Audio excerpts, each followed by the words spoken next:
Hi guys, I'm Julianath and welcome back to my channel. So today is the 9th of August 2020, and for many people today is one of important day of a lifetime, and it's a very important day, especially for people who were born in the year 2002, because today the states, like the government of my country, gonna hold the official examination for students to get to university, and basically the students and the pupils can be tested in this examination, and the grades and the mark they earn from this examination they get will determine whether they can or cannot go to a certain university. And it's basically an important day of a lifetime, and it's very important. So a little bit background information. I asked my sibling about the circumstances why the student have to undertake this examination, and the reply goes in 3 reasons. So the first reasons, number 1, is about university require you to take this examination, and then they will use a very weird multiplicative way to calculate your score, and then it will be able to determine whether you can go to that university or you have to go to another university. And secondly, we have another reason, is that because the university wants you to take this examination. For example, if you already have your application ready, you already go into that school. Many schools don't require you to go to this examination, but you want to take that, or the school have forced you to take this. They don't care about the results, but you have to take it. Then that will be a second reason. And the third reason is usually depend, it can vary, but that is the 3-case scenario why students today still have to go to examination. Because of that, I think that today is a very occasion that you guys and I gonna explore a little bit history of Vietnamese education system. In today's video, let's take a look at Vietnamese examination system from the year 1075 and to the year 1930. I know it's a very long period. You might be wondering, Julia, I think it's a very long period. Like, does it have a name or something like that? Well, apparently, thanks to Google and Wikipedia, they call it the Confucian court examination system in Vietnam. So now let's take a look at this period. Now let's jump straight in. So the Vietnamese national examination first originally began in the year 1075, when the Lý dynasty first organized the first Confucian-based examination, in which all applicants must overcome at least 3 rounds to get a title. So they was regarded as the talented scholar who was expected to serve and contribute to national development. And I might say that the people who gain prizes and get a title from this examination will gain many favor, and they will get an emperor and empress, and they will have places, high ranking places in the court of Vietnam. So now let's take a look at the first Confucian-based examination of Vietnamese people. So according to a book called The Great Teachers in Vietnamese History, the story told of a young prince called Lý Càn Đức, but when he became king, he's called Lý Giang Thong. When he turned 10 years old, he was very intelligent. He expressed himself in such an extraordinary intelligent way, which made the life of his tutor very hard.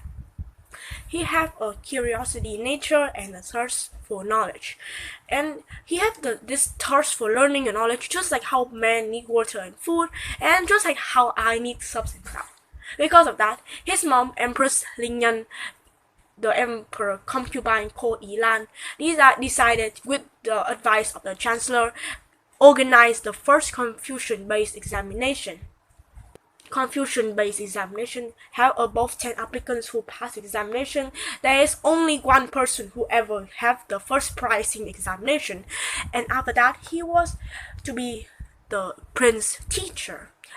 And the prince was the first ever student at the Imperial Academy of Vietnam, like the first national university, like that. So at that time there wasn't any kind of different classification for people who won first prize, second prize, or third prize. So the man who actually won the first prize ever of this thing was only called the first winner of this competition and examination. After that examination, the Li dynasty decided to carry out the construction of the Imperial Academy, which was located within the Temple of Literature. Okay, one of the very famous sites in scenery in my country. The Temple of Literature was originally built in the year 1070 with the first purpose of honoring a scholar and had the of interest. However, the reason why it was built is not to be as a school. However, so in the early years of this court examination, the system was divided into two procedures. The first procedure is a regional procedures in which there will be examination there, and the people who have first and biggest score in that will move on to the national examination where applicants from all over the country will go there and they were able to test their skills, and the people who won first prize there will be called 장nguyên, and the people who come in second prize will be called 방년, and the people who go in third prize is called 담화, aka explode flower. And the prize title calling for other applicants who have the same talent but they are like lower or something like that will be called jinchi. In the early days of this examination, there were three long-established and highly influential beliefs which played a key role in the whole society and within this examination. These beliefs are based on Buddhism, Confucianism. The court examination which began in the year 1075 hadn't any specific title to categorize people who come in first place, second place, and third place. According to the complete annals of that year, until the year 1247, the year of the fire goat, the imperial examination finally have 3-degree title. In February, with the arrival of spring, the court examination is open in order to select the talent and the distinguished scholar. And then in the summer of 1919, it was marked as a historical event in examination in the senior bachelor and the junior bachelor. And it was the court examination it was the last one, and it ended from then on. So there's a couple of photos which show a couple examination venue in the year 1912 and 1913. However, there are many sources which say different things. I just kind of say it ended in the 20th century.